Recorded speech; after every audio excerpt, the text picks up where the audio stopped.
Bayangin kalau suatu hari presiden bilang, mulai hari ini DPR dibubarkan. Kita langsung pemilu lagi. Kira hebohnya kayak apa? Hal inilah yang baru saja terjadi di Jepang. Perdana Menteri Sanae Takaichi resmi membubarkan DPR Jepang dan mengumumkan pemilu cepat hanya beberapa minggu setelahnya. Kenapa DPR Jepang bisa dibubarkan begitu saja? Apa dampaknya untuk masa depan politik dan ekonomi Jepang? Dan pelajaran apa yang bisa kita ambil untuk demokrasi di Indonesia? Segmen 1. Apa yang sebenarnya terjadi? Pertama, kita luruskan dulu faktanya. Pada 23 Januari tahun 2026, Perdana Menteri Jepang Sanae Takaichi secara resmi membubarkan Majelis Rendah Parlemen Jepang, yang sering disamakan dengan DPR, kalau dibandingkan dengan Indonesia. Pembubaran ini langsung membuka jalan untuk pemilu snap election yang dijadwalkan pada 8 Februari tahun 2026, hanya sekitar 2 minggu setelah pembubaran. Dalam pemilu ini, seluruh 465 kursi di Majelis Rendah akan diperebutkan lagi. Yang menarik, masa jabatan normal Majelis Rendah Jepang seharusnya baru berakhir tahun ke 2028.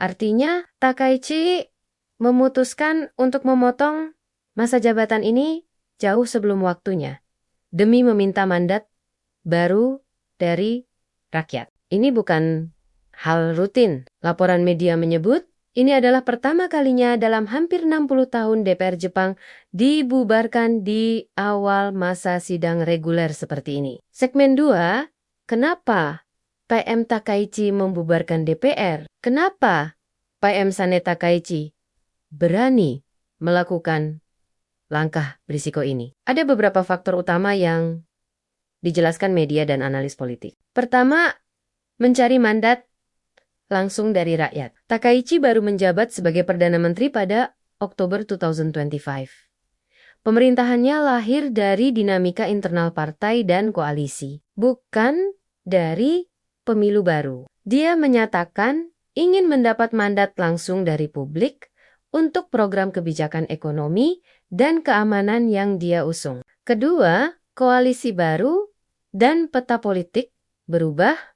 Kabinet Takaichi didukung koalisi baru antara Partai Demokrat Liberal LDP dan Partai Inovasi Jepang JIP.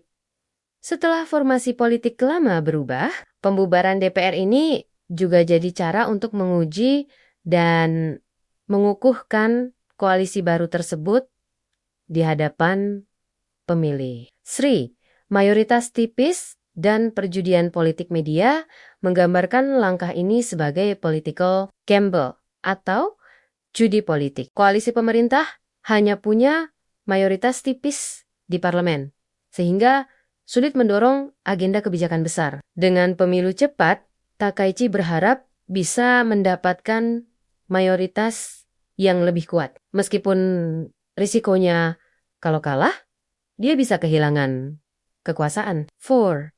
Isu ekonomi dan harga kebutuhan pokok. Pemilu ini juga berlangsung di tengah tingginya harga kebutuhan pokok dan tekanan inflasi terhadap rumah tangga Jepang.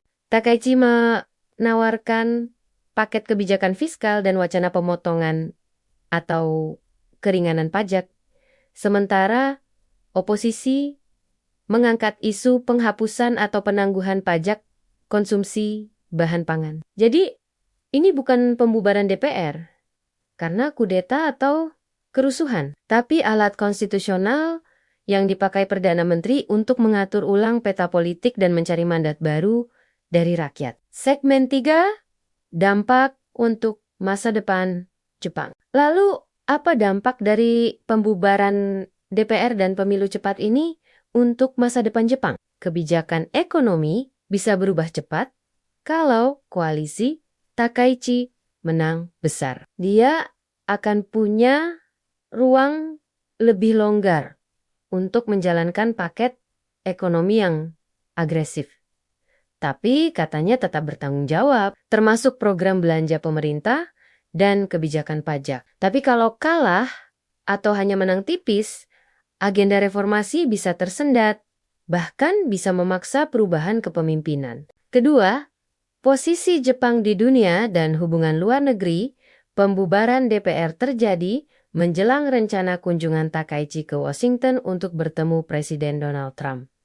Artinya, hasil pemilu akan menentukan seberapa kuat posisi Takaichi saat bicara soal keamanan regional dan aliansi dengan AS di tengah ketegangan kawasan. Sri, tes untuk demokrasi dan kepercayaan publik. Ini menjadi ujian besar pertama Takaichi di kotak suara sejak dia menjabat. Kalau pemilih memberi mayoritas kuat, itu bisa dibaca sebagai dukungan terhadap agenda ekonomi dan koalisi barunya. Kalau sebaliknya, berarti rakyat mengirim sinyal ketidakpuasan terhadap cara pemerintah mengelola ekonomi dan biaya hidup. 4. Instabilitas jangka pendek, kejelasan jangka menengah dalam jangka pendek, pembubaran DPR, dan pemilu cepat.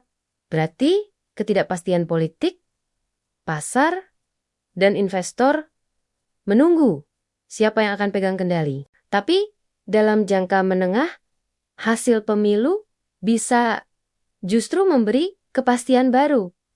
Siapa yang memimpin? Dengan mandat, seberapa kuat, dan kebijakan apa yang akan diambil dalam beberapa tahun ke depan. Segmen 4, pelajaran bagi kita sekarang, bagian yang paling penting buat penonton Indonesia. Pelajaran apa yang bisa kita ambil dari pembubaran DPR di Jepang ini? Pertama, mandat rakyat itu penting. Bukan cuma angka di atas kertas. Takaichi sadar bahwa pemerintahannya lahir dari dinamika politik internal. Dia memilih ambil risiko dengan bubarkan DPR dan minta penilaian langsung dari rakyat lewat pemilu. Ini mengingatkan kita bahwa legitimasi politik bukan cuma soal bisa mengumpulkan koalisi di parlemen, tapi juga soal keberanian diuji di depan pemilih. Kedua, judi politik bisa sukses, tapi juga bisa menghancurkan karier. Banyak analis menyebut langkah ini sebagai political gamble. Kalau hasil pemilu buruk, karier Takaichi bisa runtuh cepat. Ini menunjukkan bahwa di sistem parlementer, pemimpin kadang harus berani ambil risiko besar demi kejelasan arah politik dan harus siap menanggung konsekuensinya. Ketiga, kebijakan ekonomi sangat menentukan suara pemilih. Keputusan ini terjadi di tengah naiknya harga kebutuhan pokok dan debat tentang pajak konsumsi. Fokus kampanye bukan hanya soal ideologi, tapi hal yang sangat dekat dengan kantong rakyat.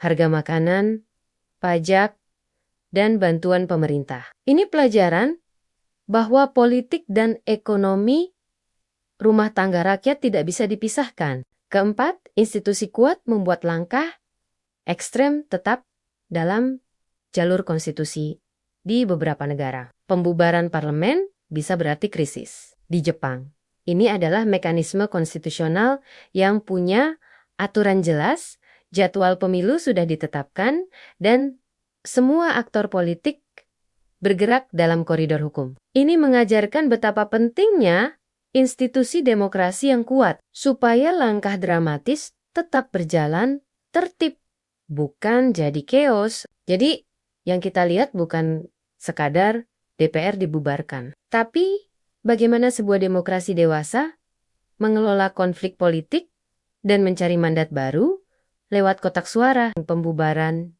DPR Jepang oleh PM Sanae Takaichi ini mungkin terlihat dramatis. Tapi justru disitulah menariknya dia mempertaruhkan jabatannya, mengundang rakyat jadi hakim dalam waktu singkat, dan menjadikan ekonomi sebagai medan utama pertarungan politik. Menurut kamu, kalau langkah seperti ini dilakukan di Indonesia, reaksinya bakal seperti apa? Tulis pendapatmu di kolom komentar. Apakah pembubaran parlemen demi pemilu cepat itu tindakan berani yang demokratis atau justru terlalu berisiko? Kalau kamu suka pembahasan politik luar negeri dikaitkan dengan pelajaran buat kita di Indonesia. Jangan lupa like, subscribe, dan share video ini. Sampai ketemu di konten berikutnya.